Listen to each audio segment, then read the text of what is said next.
don't give a about that. I'm not a Fury fan. I don't give a about it. I wanted to move. All about. Yeah. I don't care how good you are in anything. You don't have discipline. You ain't nobody. Right. And nothing. Welcome, my people. It's T-Talks Combat here, and today we're going to be breaking down the interview with Simon Jordan and Deontay Wilder, where you can say Deontay Wilder definitely has a little bit of a meltdown when discussing Tyson Fury. And he also brings up his cheating allegations again, that he believes Tyson Fury cheated in the first 2 fights. And like he always says, over the past couple of months, you're going to see it in the documentary, or as he likes to say, documentary, whatever it is he says. But yeah, let's get straight into the video. Let's go. When I do my documentary, when nothing, they gave it to him. I can't think about the third one, but the two of them, he definitely cheated. I got proof in it. Sorry to cut in the video, but I love how he says for the third fight, he can't think if he cheated or not in that. But he says that he definitely knows that he cheated in the first two, and he's got the proof that we still haven't seen yet. But anyways, my bad, let's get straight back to the video. Documentary and my movie about it is going to be presented. I'm going to bring the peoples and the artifacts and everything I know. Why you think he can't come back to America now? The man cheated. He's the biggest cheater in boxing history. If you look him up, you will see it. And if I'm lying, then please tell him to sue me for defamation of character so I can have the proof. And I want that. I can't wait on it, because being a black man with dark skin is harder to believe me than to believe a white man. And then that first fight, the referee, that's white supremacy. What he did, you know what he... Yeah, I love how you just see Derek Chisora just sitting there like, what the hell is this guy talking about? But anyways, yeah, it's so funny because at the end of the day, he's going into talking about it and then he just goes off on one. And in my opinion, as a black man, I personally think that he's gone and lost his mind, because he went a bit too crazy with it, talking about this whole white supremacy, talking about it's hard to believe him as a black man, and like, from one black man to another, I think he's doing too much, you know what I'm saying? He's kind of pulling the race card, and it's not appropriate, because from my side of things, I don't see no racism in it. You win, you lose, it's as simple as that. Yes, we've seen robberies in boxing happen, but in this case here, it's as simple as the better man won. Deontay Wilder, he's known for the power in his right hand, and he didn't land it. He did land it, but he didn't put him to sleep. And if you don't put him to sleep, it's always going to be left up to decision. So, yeah, what he's saying about the whole black, white supremacy, all of that stuff, in my opinion, that's just nonsense. But you can let me know your opinion on it anyways down below. To count his ass out. That's what you're supposed to do. He gave him an extra 15 count. You know what I mean? Everybody know that. So it is what it is. And how I speak from the truth and from the heart and the passion of it. And that's why a lot of people don't want me in this business, because I know too much. And yeah, as you know anyways, this clip is an older clip. The clip that I'm talking about originally is going to come up later on in the video. But I just wanted to show you that, obviously, this is what he was saying beforehand. And obviously, as we know, this is not where it ended. He then went on to the talk show with Simon Jordan. And for you who don't know who Simon Jordan is, he's a type of journalist who will ask the tough questions. And to be honest with you, the questions that necessarily people won't want to answer. So you can say he's a little bit of the type of guy that will poke the bear in certain situations, you know? So, yeah, as you can see in the next clip coming up, this is where it kind of gets a bit spicy going forward. How emotional it's going to be for you, 50th and final fight and all that, and it's going to be difficult to walk away from that. Now, Deontay, the reason you got into boxing was to support your daughter at the time, right? Yeah. You know, and you went and you've achieved what you've achieved, and you reached the pinnacle of the sport. You win the world titles, you get the fame, you get the glory, you get the money. Where does the driving force come from now? Well, as you describe the path that has happened with me, especially like you said with my daughter, you know, I got in this business only because of her. So I was really willing to risk my life for my child. But yeah, as you can see so far up to this part of the clip, it's all going calm, it's all going friendly, and you gotta give big respect to Deontay Wilder when it comes to that, you know? Like, I know I started this video off in like a jokey way and that, but when it comes to him as a dad, you've got to give him top respects, you know? Any man that gets in the ring to fight and make money for his family, especially his daughter, who I believe was sick at the time, you got to give him respect for that. But obviously, in this video, you're not here for all of that. You're here for the main bits where obviously things get heated. And you can see Deontay Wilder acting a bit like a crybaby. So just stay tuned. We'll get to it. I remember watching an episode of The Sopranos when James Gandolfini goes into the desert and takes some peyote and comes back with a whole new world view. DMT, which is a component part of ayahuasca, is one of those things that takes a personality, strips it back, removes its ego, and turns it into a completely different person. You said on the discussion with Rick Reno, going into the fights that you had with Joseph Parker, and it was after the Zhilei Zhang, you realised that you weren't together, your mind wasn't right, your mind was gone. I would have thought, with all due respect, you might have realised that in the Joseph Parker fights, but notwithstanding it, you got to that epiphany after the Zhilei Zhang fight. How can you, after taking that experience, and I know people that have done this, right, and I know what it's done for them, and to some extent to them. If you pare back the ego of a fighter, it's a component part of you guys, it's what makes you so unique.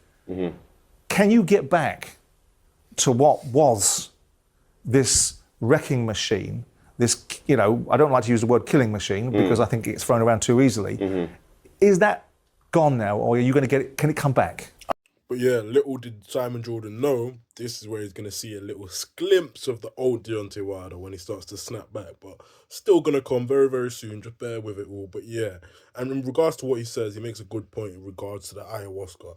A lot of people who may have watched Joe Rogan or followed Mike Tyson or other people that have gone and done the ayahuasca, it does change your mindset. It does change your mentality because it also does give you a whole new outlook on life, we can say.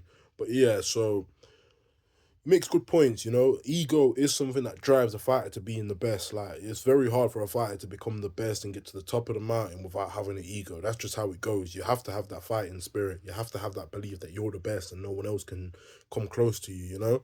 And obviously him going on this ayahuasca and this journey where it kind of enlightens people and it strips them back, and it can also kill your ego, because I've heard Mike Tyson say that it destroyed his ego. And yeah, so it's a good point, but obviously I'm not saying that his ego's gone forever. I'm not saying that this ayahuasca damaged him, but you can definitely tell from his last couple of fights that he's not been the same Deontay Wilder we all know. He's not been the same bronze bomber. But anyways, let's go back to the clips. We're good friends as well. We've talked many times, and I don't have to tell him nothing. He'll tell you yourself that wasn't you.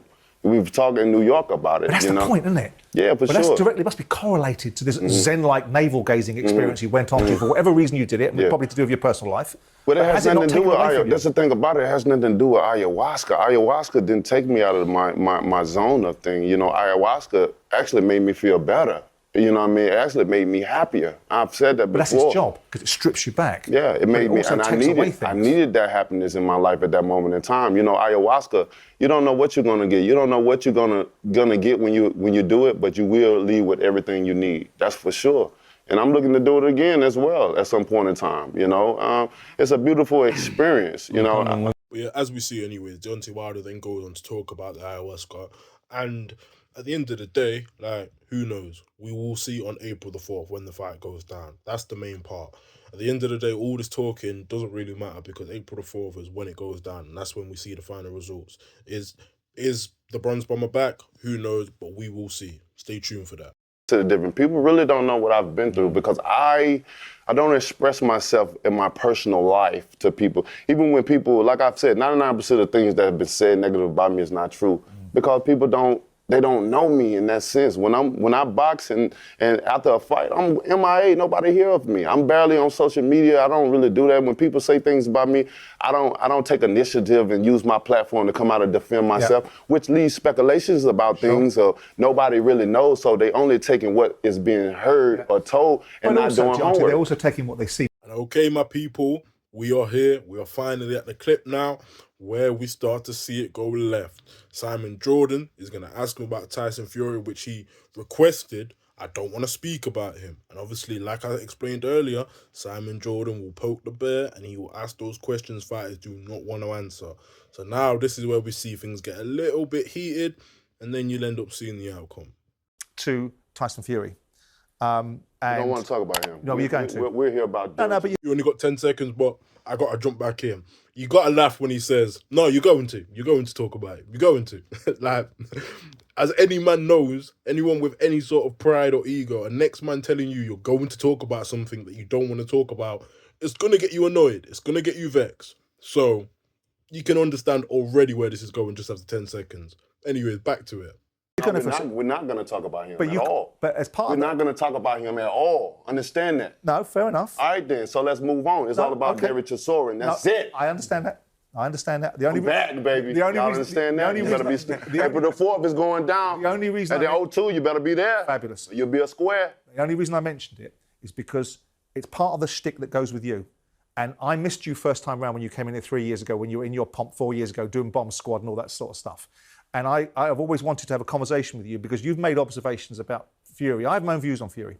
And you've called him a cheat. And it leads me the biggest in boxing. Yeah, but it leads me to a conclusion. Biggest in boxing. If somebody practicing, taking their stuff out of their gloves in training, what you think they're gonna do in the fight? Yeah, but that's all I got to say about that. I want to bro. put something to you about you, right? And Fury just happens to be the hook for it. That's all I got to say about him. You talked about being cheated in that fight.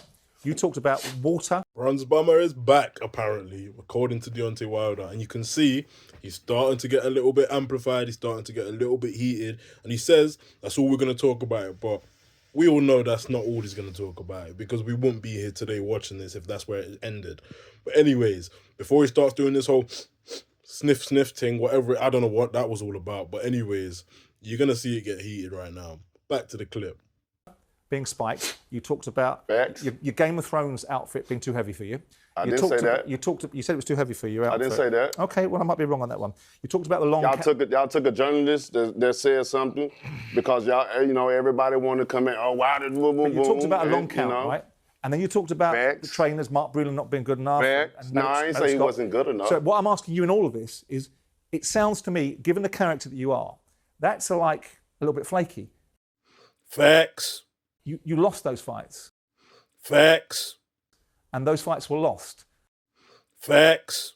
And you saying that someone like Fury cheated you in those fights, I think is kind of disappointing to me. Facts.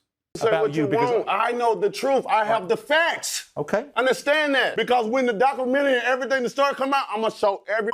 Fantastic. I'm gonna get all the people that know, and all the people that's in the inside. He got people that the inside of him. I don't give a about that. I'm not a Fury fan. I don't give a about it. I said we didn't want to bring him up in the first place. It ain't got to do with him. Fair enough. Oh, the part you've all been waiting for, you've just witnessed and you've just watched it now. Deontay Wilder loses his damn mind. He starts going off. He starts going crazy. He gets amplified. He stands up and goes off on Simon Jordan for basically talking about Tyson Fury and all of that good stuff. But yeah, so what I want to know down below in the comments is, let me know your opinion. Do you think Deontay Wilder, what he's saying, has got weight to it? It's justifiable, him saying all those things? Is it possible Tyson Fury could have cheated? Or do you believe he's just being a crybaby and he can't handle the losses to Fury? You let me know down below in the comments. And make sure you subscribe, like, share, turn that notification bell on so you're notified when I upload next. And that's it from me. T-Talks Combat signing out. Peace.